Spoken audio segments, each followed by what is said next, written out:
ስመ አብ ወወልድ ወመንፈስ ቅዱስ አሐዱ አምላክ። ስንክሳር ንዕለት 14 መጋቢት። በዛ ዕለት እዚኣ ንቅዱስ ቄርሎስ ናይ እስክንድርያ ሊቀ ጳጳሳት መዓልቲ ዕረፍቱ እያ። ንሱ ቁፅሩ ካብቶም 75 አበው ሊቃነ ጳጳሳት እዩ። ወዲ ፍቁራን ተባሂሉ ይጽዋዕ። ፍሉጥ ካህን ወዲ ቁልቁል እዩ።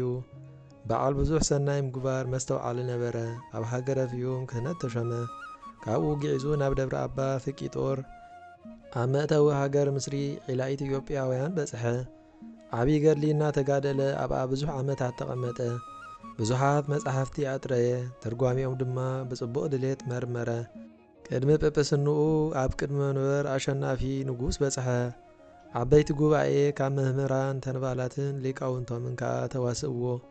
ካብኡ ድማ ናይ ምስትውዓል ጥበብ ዘለዎ መልሲ ረኸቡ።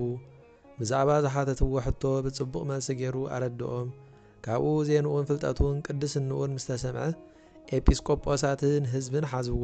ብዘይ ፍቓዱ ኣብ ልዕሊ ሃገር እስክንድርያ ሊቀ ጳጳሳት ሾምዎ። ንሱ ድማ መጓሲኡ ብጽቡቕ ሓለወ። ንካህናት ኣብ ግዜ ቅዳሴን ጸሎትን ዘድሊ ቐኖና ሰርዐ።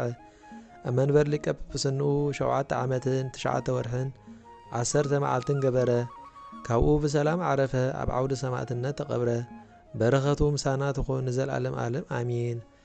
በዛ ዕለት እዚኣ ኣባ ባጥል ዝበሃል ጻድቕ ዝዓረፈላ ዕለት እያ። እዚ ቅዱስ ኣቦ እዚ ካብ ሽማግለታት መነኮሳት ነበረ። ንሱ ናይ ቅዱስ ኣባ ዮሃኒ ዜና ምስ ሰምዐ ማለት ነቶም ከሰስቲ መነኮሳት ዝኾኑ ከም ዝቕበሎ ምስ ሰምዐ ገዳሙ ገዲፉ እስክንድርያ በጽሐ። ኣብኡ ከዓ ናይተን ኣብቲ ከተማ ዘለዋ ኩለን ኣመናዝር ኣስማት ጸሓፈ። ሽዑ ምስ ዘስርሑ ክሽቅል ጀመረ። ደሞዙ ምስ ተቐበለ ድማ ጸሪቅ ዘተርሙስ ማለት እዩ ቁሩብ ዓተር ዓዲጉ ይበልዕ ነበረ። ዝተረፈ ገንዘቡ ሒዙ ድማ ናብ ሓንቲ ኣመንዝራ ይኸይድ እሞ ይህባ። በሊ ኣነ ሎሚ ምሳኺ ክሓድር እየ እሞ ተዳለዊ ይብላ። ከይዱ ከዓ ካብ ርክሰት ሓጢኣት ክሕልዋ ኣብኡ ኣብቲ ገዛ ይሓድር። ሽዑ ለይቲ ተንሲኡ ይሰግድ ይጽሊ፣ ንእግዚኣብሔር ይልምን። ምስ ወግሐ ከዓ ንኣቲ ዝገበሮ ንማንም ከይትነግሪ ኢሉ ኣምሒልዋ ይኸይድ። ድሕሪዚ ተንሲኡ ናብ ስርሑ ይወፍር። ከምዚ እናበለ በብተራ ኣብቲ ገዛ ናይተን ኣመናዝር በብወርሒ እናኸደን እናሓደረን ይነብር ነበረ። ካብአን ሓንቲ ነቲ ዝገብሮ ዝነበረ ሕቡእ ግብሩ ነገረት። ምስጢር ኣውፀት እሞ ጋኔን ሓሪርዋ ዓበደት። እተን ካልኦት ከዓ እግዚኣብሔር ኣብኣ ጽቡቕ ግብሪ ገበረ በላ። ንሳ ነዚ ሽማግለ ሕማቕ ግብሪ ይገብር እዩ ብምባል እዩ በፂሕዋ ዘሎ። ንሱስ ክፍኣት ነውሪ ዘይብሉ እዩ። እኳ ደኣ ከይንዝሙ ይሕልወና ገንዘብ እውን ይህበና በላ። ተንሰረፋ ኣመናዝር ከዓ ምስ ሰምዓ ሰንበዳ። ነቲታ ምስጢር ዘውፀት ዝበለቶ ሓቂ እዩ ከይብላ ፈርሃ። ሰባት ከዓ ክሓምይዎ ጀመሩ። ንሱ ከዓ ኣነ ሰብ ዶ ኣይኮንኩን እየ ስጋዶ የብለይን እየ ወይ ከዓ እግዚኣብሔር ንመነኮሳት ጥራይ ድዩ ዝቁጥዖም ብዋዕ ፍትወት ክሞቱ ዶኸ ሓዲግዎም እዩ ይብሎም ነበረ። ንሳቶም ከዓ እሞ ሰበይቲ ኣእቱ ተመርዖ ክዳን ለውጥ ከምኡ ምግባር ይሕሸካ ይብልዎ እሞ ንሱ ከዓ እወ ብሰበይተይ ክሓስብ ብሓዳር ክጭነቕ ክሳቐ ክነብር በጃኹም ኪዱለይ ካባይ ረሓቑ እግዚኣብሔር ኣባይዶ ፈራዲ ገይሩኩም እዩ። ንርእስኹም ሕሰቡ ብኣይ ከይትፍረዱ እቲ ፈራዲ ሓደ እዩ እታ መዓልቲ ከዓ ሓንቲ እያ በሎም። እዚ ቅዱስ እዚ ብሰብ ንዑቕ ብእግዚኣብሔር ግና ቅቡል ብቑዕ ነበረ። እተን ኣመናዝር ድማ ብኡ ብዙሕ ጥቕሚ ረኸባ። ምንዝርነን ሓዲገን ገሊአን ብሕጊ ተመሪዐን ሓዳር ዝገበራ፣ ገሊአን ድማ ዓለም ዝመነና ነበራ። ሓደ መዓልቲ ካብ እንዳ ሓንቲ ኣመንዝራ ክወፅእ ከሎ ሓደ ናብቲ ኣመንዝራ ክኣቱ ዝደለየ ሰብኣይ ረኸቡ እሞ እዚ ሽማግለስ ክሳዕ ማእስ እዩ ኣብዚ ሕማቕ ግብሪ እዚ ማለት ኣብ ዝሞት ዝነብር ብማለት ገጹ ጸፍዖ። ብድሕሪ እዚ ሓደ ሰብ ተንበርኪኹ ደቂሱ ነፍሱ ናብ እግዚኣብሔር ሂቡ ማለት ሞይቱ ረኸቦ። ኣብቲ ድርኩኺት ገዝኡ ጽሑፍ ተረኽበ። እቲ ጽሑፍ ከዓ ኣቱም ሰብ ዝዓዲ እዚኣ እቲ ግዚኡን ዘመኑን ከይኣኸለ ንማንም ከይትፈርዱ ዝብል ነበረ። ጸሎትን በረኸቱ ምስ ኩላትና ህዝበ ክርስቲያን ይኹን ዘለዓለም ዓለም ኣሚን።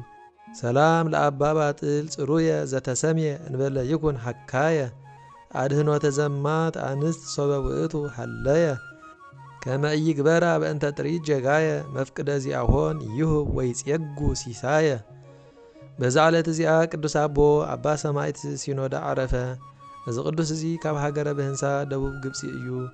ኣብ መክስምያኖስ ከሓዲ ከሰስዎ ንሱ ከዓ ናብኡ ጸዊዑ ብዛዕባ ሃይማኖቱ ሓተቶ ሲኖዳ ከዓ ኣብ ቅድሚኡ ብጎይታና ኢየሱስ ክርስቶስ ተኣመነ ምስጋና ንዑ ይኹን ሓቀኛ ኣምላኽ ከም ዝኾነ ገለጸሉ መኮንን ከዓ ምድሪ በጥ ኣቢሎም በባትር ክቕጥቅጥዎ ኣዘዘ ከምቲ ዝኣዘዞ ድማ ኣዕጽምቱ ክሳዕ ዝሰባበር ደሙ ከም ማይ ክሳዕ ዝውሕዝ ገበርዎ ካብኡ ብእግሩ ጎቲቶም ሕማቕ ጨና ኣብ ዘለዎ ኣብ ሓደ ጸልማት ቦታ ደርበይዎ መልኣኽ እግዚኣብሔር ቅዱስ ሚካኤል ተገልጸሉ እሞ ኣሕወዮ ጥዑይ ከዓ ገበሮ ጽናዕ ኣይትፍራህ ጎይታ ናይ ዝኹሉ ድኻምካ ኣኽሊል ምስጋና ኣዳልዩልካ ኣሎ ኢሉ ኣጸናንዖ ሕጂ እውን ዓብዪ መቕጻዕቲ ክትቅጽዓ ኢኻ ኣነ ከዓ ምሳኻ ኣለኹ በሎ እሞ ካብኡ ተሰወረ ምስ ወግሐ እቲ መኮንን ነቶም ወተሃደራቱ ነዚ ትእዛዝ ነገሥታት ዝጥሕስ ከሓዲ ኪዱ ረኣይዎ እንተሞይቱ ነኽላባት ደርብይዎ ኢሉ ኣዘዞም ኣብኡ በጺሖም ምስ ረኣይዎ ከዓ ደው ኢሉ ክጽሊ ረኸብዎ ነቲ መኮንን ከዓ ብዛዕባኡ ንሱ ብዘይገለ ጉድለት ጥዑይ ከም ዘሎ ኣብ ስጉኡ ምልክት ናይ ሕማም ናይ ቁስሊ ዝበሃል ከም ዘይብሉ ንሱ ተጊሁ ይጽሊ ከም ዘሎ ነገርዎ እዚ መኮንን ናብኡ ከም ዝመጽእ ገበረ ብዛዕባ ህይወቱ ከዓ ተደነቐ ክዳውንቱ ኣልዩ ኣካላቱ እንተረኣዩ ድማ ወላ ሓንቲ ማህረምቲ ዘይብሉ ጥዑይ ኮይኑ ጸንሖ ሰንበደ እዚ ዓብዪ ስራሕ እዩ ከዓ በለ ንቁልቁል ኣፉ ሰቒሎም ኣብ ትሕቲኡ ሓዊ ከዓ ጉዱ ኣዘዘ ካብኡ በመንኰርኰር ገይሮም እናኣጋላበጡ ብኹርማጅ ዓብዪ መቕጻዕቲ ቐጽዕዎ ብምስቓዩ ምስ ደኸሙ ርእሱ ብሰይፊ ቈሪጾም ንኽላባት ክድርብይዎ ኣዘዘ እቶም ኣኽላባት ግን ኣይቀረብዎን ምእመናን ብሕቡእ ወሲዶም ብሓድሽ ኣልባሳትን ብብዙሕ ጨናታትን ኣምዒዞም ገኒዞም ኣብ ሳንዱቕ ኣእትዮም ቀበርዎ ካብ ስጉኡ ከዓ ተኣምራትን መንክራትን ተረእየ ንሕሙማት ከዓ ፈውሲ ኾነ በረኸቱ ምሳና ይኹን ዘለዓለም ዓለም ኣሜን ሰላም እብለ ሲኖዳ ምቁሁ ውስተ ቤተ መውቅዕ ጽዩቕ ወፍጉግ ጼናሁ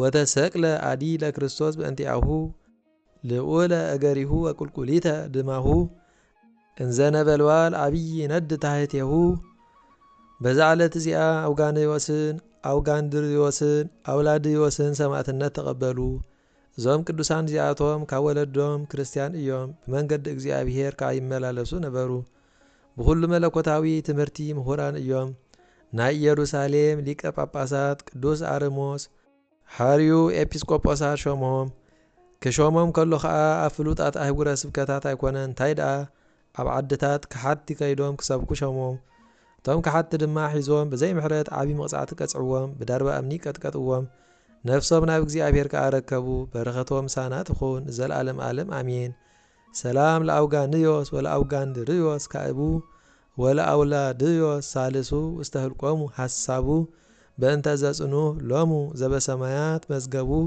በአእባን ተወግሩ ወበምድር ተስህቡ እስከ ለመስዋዕት ነፍሶሙ አቅረቡ በዛ ዕለት እዚኣ ሐዋርያ ቶማስ ኣብ ልዕሊ ሓንቲ ሰበይቲ ጋኔን ተጸጊዑ ዘሸግራ ዝነበረት ተኣምራት ገበረ ንሳ ን6 ዓመታት ዝኸውን ኣሸጊርዋ ዝነበረት እያ ኦ ሐዋርያ ክርስቶስ ኣጸቢቑ ዘሸግረኒ ካብ ዘሎ ጸላኢ ኣድሕነኒ እናበለት ዓዊላ ምስ ጨርሐት ብምንታይ ምኽንያት ረኸበ ክበላ ንሳ ከዓ ካብ ቤት ምሕጻብ ክወፅእ ከለኹ ከም ዝጎይ ሰብኣይ ኮይኑ ኣብ ኣፍ ደገ ብምድፍፋእ ተንከፈኒ ቃሉ ተሪር ቀጢን እዩ ንዒ ኣብ ነንሕድና ናይ ሰብኣይን ሰበይትን ተግባር ንፈጽም በለኒ ለይቲ ምስ ደቀስኩ ድማ መጺኡ ኣባይ ተጸግዐ እንተሃደምኩም ከዓ ይስዕበኒ የሸግረኒ በለቶ ኣጋንንቲ ብጸሎትካ ከም ዝርዕዱ እፈልጥ እየ ስለዚ ኣብ ልዕለይ ጸልሞ ካብ ሽግረይ ኣድሕነኒ በለቶ እዛ ሐዋርያ ከዓ ሰሚዑ ጸለየላ